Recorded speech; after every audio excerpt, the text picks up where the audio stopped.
Matías me invitaba a esta mesa para pensar esto de las memorias insurgentes, las memorias rebeldes, las memorias subalternas, todo lo que queramos decir, las memorias disidentes en relación con algo que hacemos hace también un montón de años, 17 años en la provincia de Buenos Aires y también en otras provincias del país, también de acá del espacio de la ESMA, que tiene que ver con el programa Jóvenes y Memoria, ¿no? Uno cuando piensa, uno podría hablar de memorias juveniles, las memorias de las nuevas generaciones, y en qué medida siempre la idea de la juventud estuvo ligado a la disidencia, a la rebeldía, etcétera, sin que sea necesariamente así, porque sabemos que hay múltiples juventudes, ni que todos los jóvenes, ¿no? Muchas veces se asocia el concepto de juventud al concepto de generación, y la cuestión es más compleja, pero sí pensar, hacerse la pregunta, ¿las memorias juveniles son memorias disidentes, son memorias rebeldes, son memorias, hay memorias juveniles? Se puede hablar de memorias juveniles en tanto las memorias de las nuevas generaciones están asociadas a la transmisión, es decir, están asociadas a los recuerdos, a las memorias, a los procesos de evocación y de trabajo sobre el pasado que hacen las viejas generaciones, es decir, en los procesos de transmisión, si no hay transmisión, no podríamos hablar de memorias generacionales en el sentido de si no están inscriptas de alguna manera en la trama de las experiencias de las otras generaciones, ¿no? Cuando hablamos de transmisión, hablamos de intergeneracionalidad, digamos, ¿no? De la transmisión intergeneracional. Entonces, bueno, la pregunta es, ¿qué sería la transmisión lograda, ¿no? En principio, uno podría pensar que la transmisión en sus términos más tradicionales, esto de algo que se transmite, se pasa de un lado al otro, que muchas veces la transmisión tiene que ver con el legado, esto de transmitir un legado de las viejas generaciones a las nuevas generaciones, el deber de memoria de las nuevas generaciones en relación con las deudas hacia las viejas generaciones, los lazos de solidaridad de las nuevas generaciones con las viejas generaciones. Bueno, hay algo del deber de memoria que en algún sentido haría pensar que la transmisión lograda, es decir, cuando los portadores de esta experiencia las transmiten a las nuevas generaciones, la disidencia, rebeldía o insurgencia está ligada más a esa memoria que portan los portadores y por lo tanto las transmiten. Entonces sería, dime quién te cuenta la historia y diré de qué memoria se trata, si la memoria oficial, la memoria, ¿no?, dominante, la memoria que legitima el orden instituido o aquellas memorias que trabajan a contrapelo. Pero lo cierto es que si lo volvemos a pensar y problematizamos qué pensamos cuando hablamos de transmisión, en realidad cuando volvemos a pensar la transmisión, esta linealidad, que tiene que ver en gran medida con algunas cosas que planteaba Ludmila, ¿no? Esta cuestión también de concepción de transmisión de la memoria en términos de linealidad del tiempo histórico, ¿no? Bueno, hay que repensar la noción misma de tiempo histórico que se pone tensión con los procesos de transmisión. Es decir, la transmisión es de las viejas generaciones a las nuevas generaciones. Y en realidad, y esto lo digo más por la experiencia que tenemos en el programa Jóvenes y Memoria, la transmisión lograda es cuando esta transmisión se invierte, ¿no? Uno piensa que la transmisión empieza cuando las viejas generaciones empiezan a contar, cuando está la vocación del relato, la decisión política del relato, vengan que tenemos algo que contarles. Y en realidad la transmisión empieza cuando aparece la pregunta, cuando algo de ese testimonio es solicitado. Si no hay solicitud del testimonio, no hay posibilidad de transmisión. Entonces, en algún sentido, que la pregunta, que la voluntad de transmisión esté en las nuevas generaciones, bueno, esto que yo decía de en qué medida es disidente o no, o rebelde está ligada con esa memoria que se transmite, bueno, acá está más ligada a esas juventudes donde empiezan a emerger los interrogantes. Y en realidad también para que la memoria sea, la transmisión de la memoria sea una transmisión lograda, ¿no?, ya se ha dicho muchas veces, tiene que haber un proceso de resignificación y reapropiación de las nuevas generaciones, de la experiencia de las viejas generaciones. Para que haya esa reapropiación, esa resignificación, ¿no?, y esto incluso me podría decir que hasta es una cuestión etaria, digamos, hay una cuestión de diferencia central de las viejas generaciones con las nuevas generaciones, que es en el momento en que han emergido a este mundo y la experiencia vital que cada tiempo histórico está asignando a las distintas generaciones, por supuesto, diferentes en la medida que son diferentes juventudes. No es lo mismo los jóvenes de los hijos de las clases dominantes que los jóvenes hijos de los sectores populares, ¿no? Estamos hablando, y también, bueno, de esas generaciones militantes que van emergiendo a lo largo de la historia.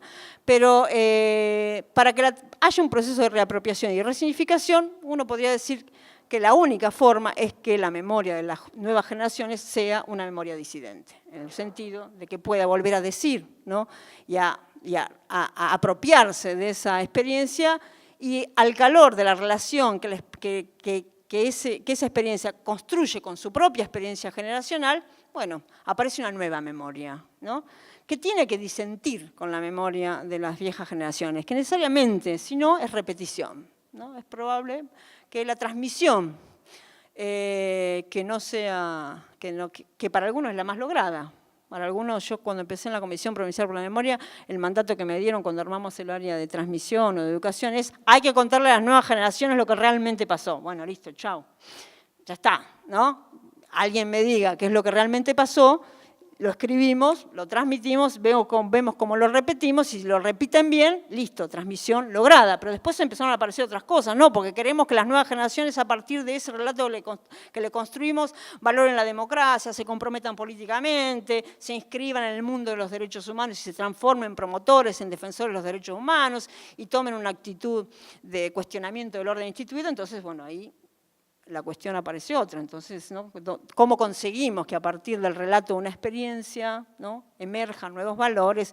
Y eso es algo que nos proponemos todo el tiempo, que nunca sabemos muy bien de qué se trata, digamos, ¿no? En qué medida la dictadura militar tiene una especie de poder, ¿no?, de poder de convencimiento, y con el solo hecho de conocerla, de saber, vienen los pibes a visitar acá el espacio de la ESMA, saben lo que pasó, e inmediatamente surgen en ellos valores, etc. Bueno, el horror no enseña nada, el horror no deja ningún legado, ¿no? Lo que el legado, en algún sentido, es la resignificación de esa experiencia. Y la resignificación de esa experiencia se hace en el presente, no la hicieron las viejas generaciones en el momento que transcurría la experiencia.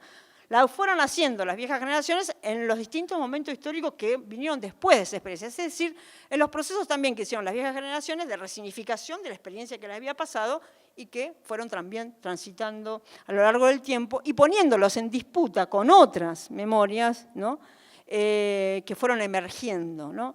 Y en algún sentido, las memorias de las nuevas generaciones como memoria lograda en la transmisión tienen que ver con poder también inscribir a las nuevas generaciones en esas disputas. Es decir, si no hay disputas, si las nuevas generaciones no disputan, digamos, no entran en la disputa, no son actores de esos procesos de transmisión, no logran posicionarse, la verdad que sería esta cuestión que decíamos de la repetición. Y habría que pensar si la repetición es transmisión, ¿no?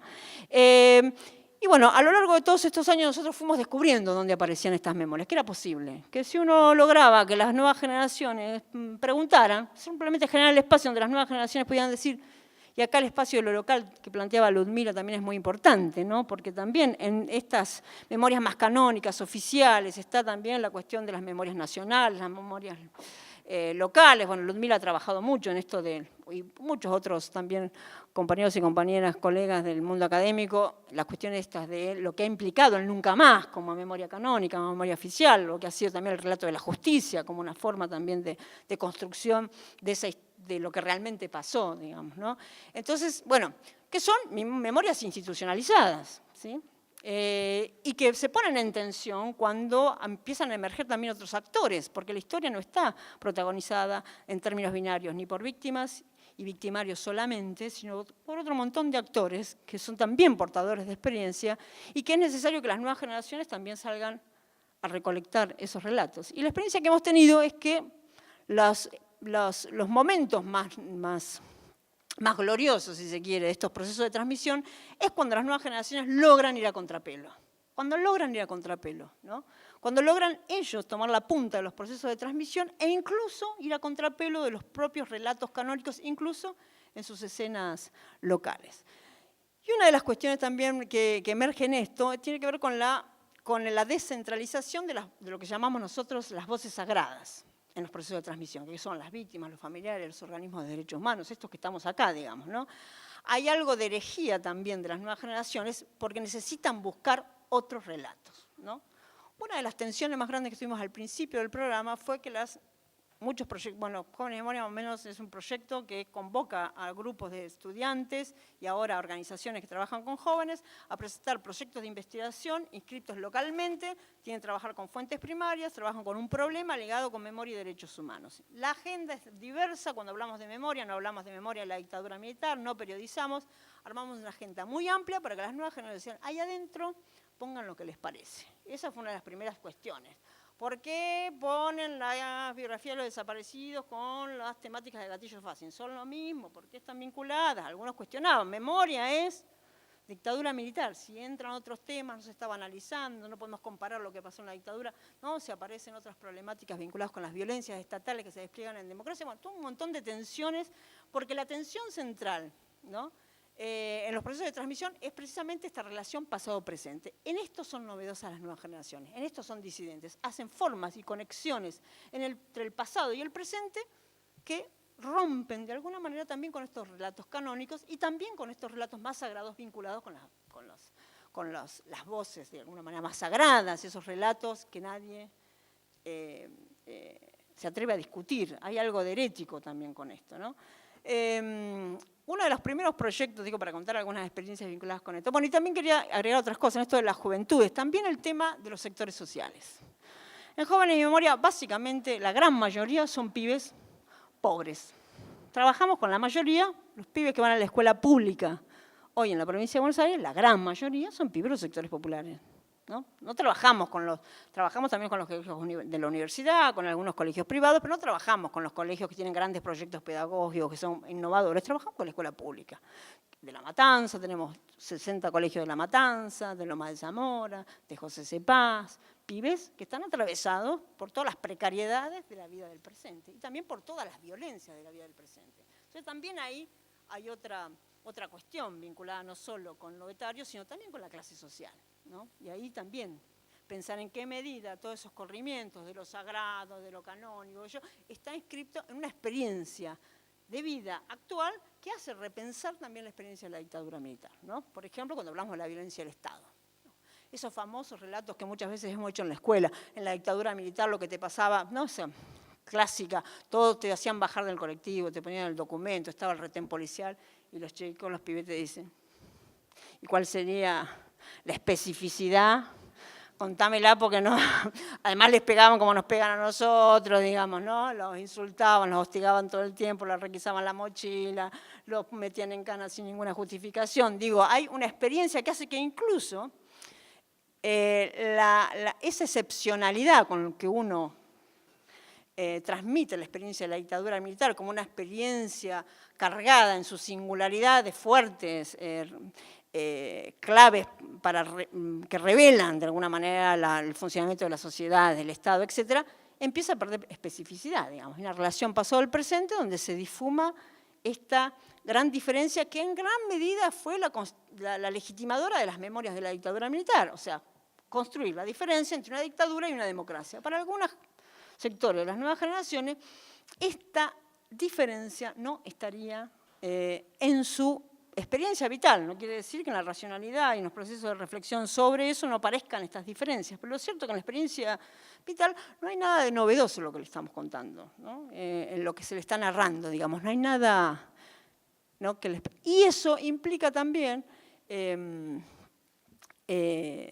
y voy a empezar a contar el caso del barrio 20 de junio en La Matanza, que encuentran, al contrario, en poder pensar la dictadura militar por la dimensión política que le incorpora a su propia vida, a su propia experiencia la dictadura militar, en la definición de su propia identidad, ¿no? El problema de las nuevas generaciones también es este planchamiento del tiempo histórico, ¿no? Ellos viven el presente, ¿no? Y sobre todo los sectores más que viven con mayores precariedades, o sea, el futuro no es demasiado esperanzador, no hay demasiadas promesas, por lo tanto, el tiempo que vale, ¿no?, es el presente. Y si el futuro no está en disputa, el pasado no importa demasiado, ¿no? ¿Para qué quieren andar trabajando sobre el pasado, buscando en el pasado? Sí, la verdad, lo que viene para adelante es siempre lo mismo. O sea, la distinción entre pasado, presente y futuro desaparece. Precisamente la memoria trabaja en ese sentido, en las subjetividades, incluso en esas subjetividades arrasadas por un presente brutal que hace que ni siquiera exista el futuro. Puede emerger el futuro en estos sectores a partir precisamente de la elaboración de esto, digamos, de esta experiencia. Y en eso, mañana la profe lo va a presentar en la mesa, que es la experiencia que tuvieron en el barrio 20 de junio, en La Matanza. El barrio 20 de junio en La Matanza es un barrio muy estigmatizado con esto del barrio de los delincuentes, ¿no? el nido de delincuentes, los pibes querían trabajar eso en el proyecto. Esa cuestión de la estigmatización, el ser los negros de mierda, los violentos. Y era como muy difícil, porque si no surgen esos relatos de, pero mirá que hay un abogado, pero mirá que en el barrio no somos todos delincuentes. Una cuestión que en realidad más que problematizar eso, los refuerza. Entonces era muy difícil. Entonces se pusieron a investigar la historia del barrio. Y resulta que el 20 de junio, ustedes dirán, el barrio 20 de junio seguro que es por la bandera y por Belgrano. No, no era ni por la bandera ni por Belgrano. El 20 de junio, el día del regreso de Perón, es Ezeiza. El barrio se llamaba 20 de junio por el regreso de Perón. Digamos, además un acontecimiento que para muchos es una fecha infeliz. Pero sin embargo, el barrio se llamaba 20 de junio por el regreso de Perón. Y entonces empiezan a indagar y descubren que en ese barrio, a fines de la década del 60, habían sido las organizaciones de izquierda revolucionarias, tanto el PRT como Montoneros, que habían hecho un proceso de toma de un grupo de viviendas que eran de la policía, de vivienda social, que estaban desocupadas. Entonces el origen del barrio 20 de junio tenía una historia política de una intensidad, una densidad fabulosa, ¿no? Entonces siguieron investigando, ¿no? Siguieron investigando lo que había pasado en el barrio 20 de junio durante la dictadura militar, cómo habían desaparecido el busto de Evita y el busto de Perón que estaban por ahí, ¿no? Todo, qué había pasado en el hospital que estaba cerca de la zona, ¿no? Y un montón de historias, qué había pasado con la Asociación de Fomento, cómo habían sido desplazados los sectores más radicalizados de la Sociedad de Fomento y habían entrado otros que son los que están actualmente en la Sociedad de Fomento del barrio, ¿no? Bueno, descubrieron una vida política y social, también la cantidad de desaparecidos que había en el barrio 20 de junio, que había mucha militancia, había muchos desaparecidos que estaban absolutamente en el anonimato, en esa trama social. Y esta historia, que para uno puede ser la historia dolorosa, la historia de las derrotas, etc., para los pibes fue el descubrimiento y la reconfiguración de su propia identidad, digamos, ¿no? Esta cosa de... Y terminaban el documental ahí, sentados en una placita del barrio, diciendo, la verdad que ahora yo estoy orgulloso de ser del 20 de junio, digamos, en esto de poder repensar su propia identidad, que tuvo que, en algún sentido, entrar en disidencia con la propia identidad constituida por, ¿no? Por lo que sea, los medios de comunicación, ¿no? La construcción de quiénes eran, ¿no? Era una construcción, una identidad impuesta. Somos del barrio, de los delincuentes, de los violentos, esa apropiación de ese pasado que generó muchas disputas en el barrio, porque se armó un lío bárbaro en la Sociedad de Fomento, porque aparecieron, ¿no? Se armó un lío interesante. Después que se presentó el documental en la escuela y vinieron los de la Sociedad de Fomento, se armó una discusión interesante que generó mucho revuelo en el barrio y siguieron los pibes investigando ese proceso. Digo esto para pensar que también hay ciertas memorias populares que están muy ocultas, que no se han transmitido, que se ha roto esa transmisión y que sin la pregunta de las nuevas generaciones es muy difícil que esas memorias, que son memorias disidentes, ¿sí? Pero que toman cuerpo no por los portadores de esa memoria, sino por la posibilidad que tienen las nuevas generaciones de poder apropiársela, digamos, ¿no? Y se vuelven disidentes en ese sentido. Otra historia que siempre contamos es en Los Cardales. Los Cardales es un pueblo cerca de acá, ahora pueblo de country, de lugar de esparcimiento y de los porteños. En ese momento, en la dictadura militar, Los Cardales era un pueblo de 5.000, 6.000 habitantes, donde no pasaba nada, y cuando la escuela se inscribe en Jóvenes en Memoria, la profe dice, la verdad que es muy difícil la inscripción local, porque en Los Cardales no pasó ni pasa nada. Bueno, pero había que buscar un tema, bueno, ¿no? ¿Qué pasó en Los Cardales? Algo tiene que haber pasado en Los Cardales, no sé, qué sé yo, el impacto del Mundial de Fútbol, no había televisión, no sé, la Guerra de Malvinas, ningún excombatiente, o sea, no había forma de enganchar.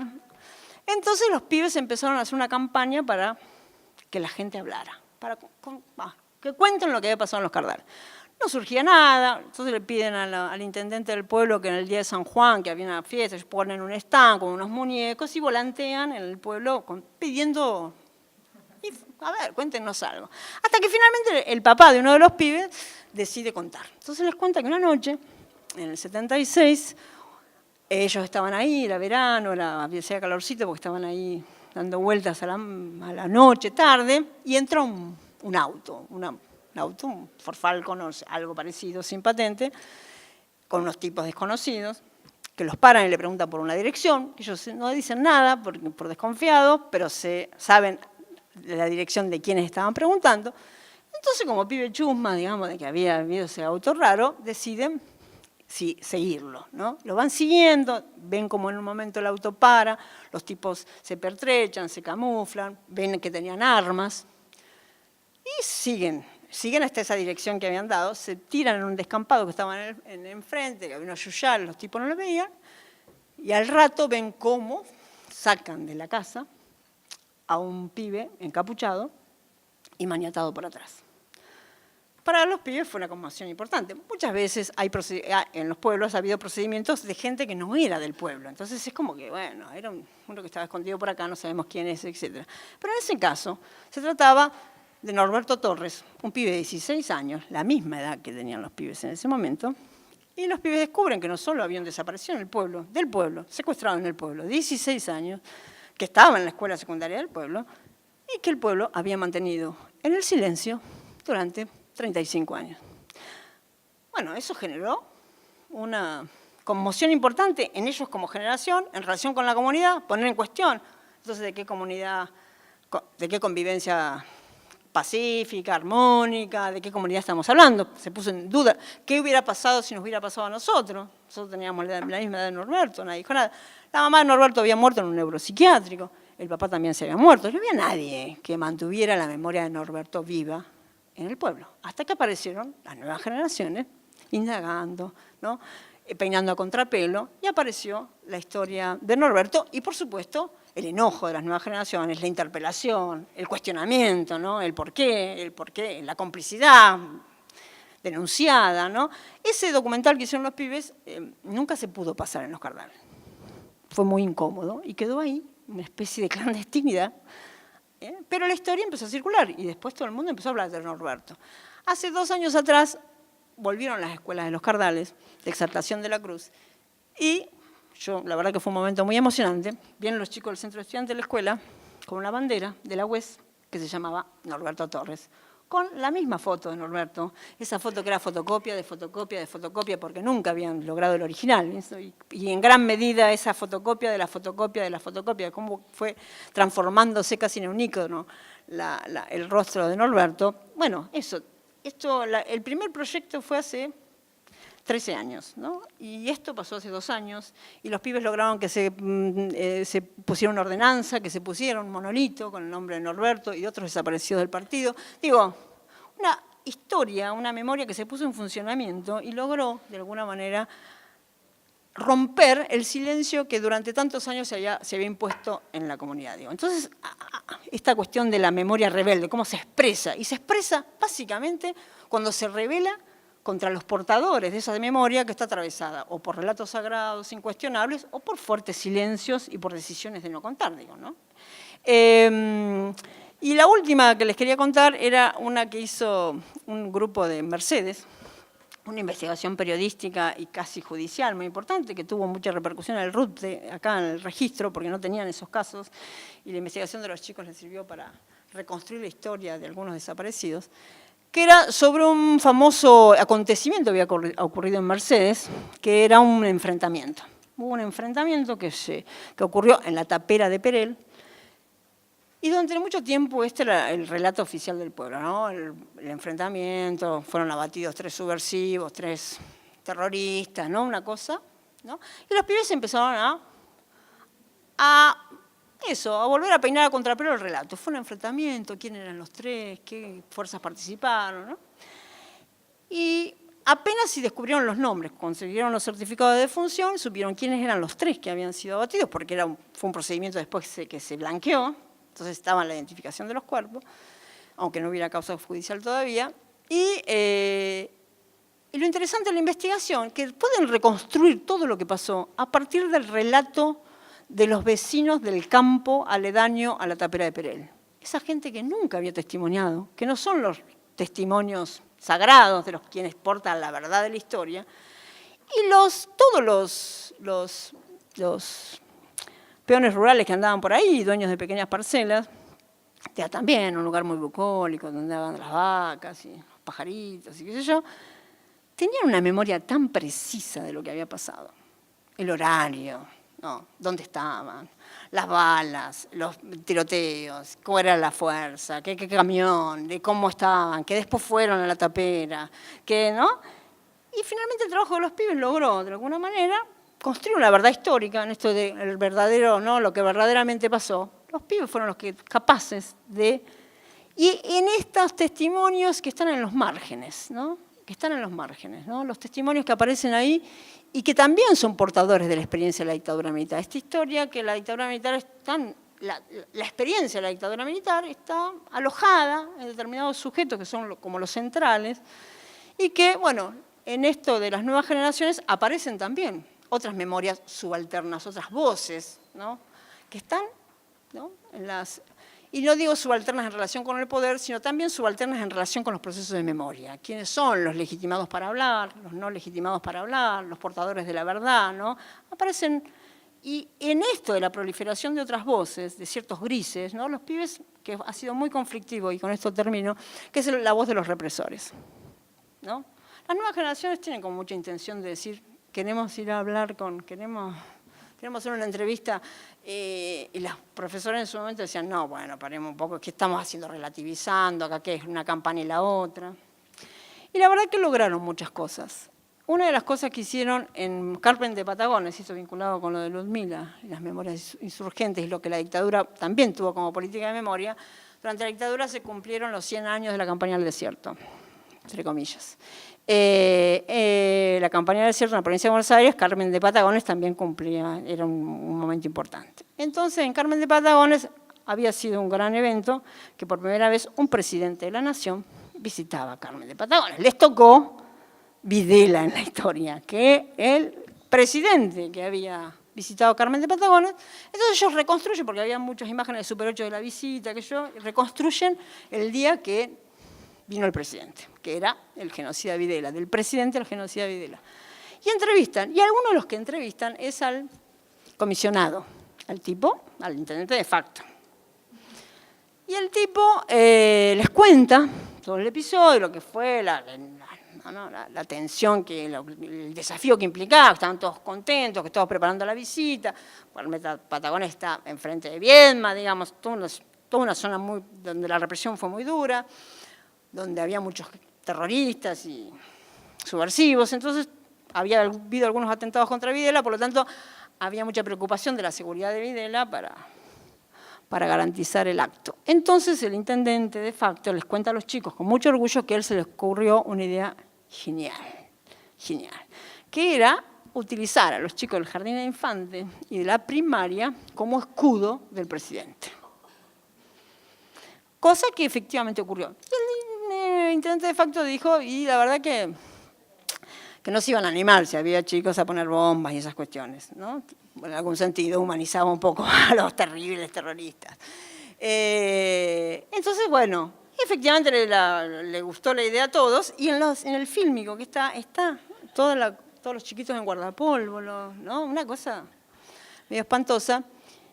Y bueno, digo, el testimonio de este tipo era un testimonio que daba cuenta de la trama. Entrevistaron a las maestras jardineras donde Videla había ido a visitar al jardín de infantes, que ahora estaban un poco avergonzadas, pero en ese momento no estaban avergonzadas. Les encantó que el presidente hubiera ido al jardín de infantes. Bueno, todas esas memorias incómodas, vergonzantes, digamos, ¿no? De lo que se dice y lo que no se dice. Y el año pasado se murió este hombre, el comisionado. Y en el Consejo Deliberante de Carmen de Patagones, como había sido el intendente del pueblo, decidieron hacer un homenaje. Y entonces alguien vino con el documental y dijeron, fíjense, ese señor es al que ustedes intentan homenajear. Se armó un despelote bárbaro en el Consejo Deliberante y por suerte decidieron no homenajearlo al intendente de facto. Digo, lo importante que es también que en las memorias que registramos, que guardamos, que estén también estas memorias no sagradas, que son heréticas en lo que dicen. Y las nuevas generaciones tienen la capacidad para ponerlas en juego en el presente, sin pensar que quien habla es quien transmite, ¿no? Sino que hay un proceso de apropiación de las nuevas generaciones en relación con su propia experiencia que permite la emergencia de otras memorias en muchos sentidos disidentes, en muchos sentidos rebeldes, en varias dimensiones rebeldes y disidentes. Así que bueno, esto era un poco lo que quería compartir con ustedes. Muchas gracias.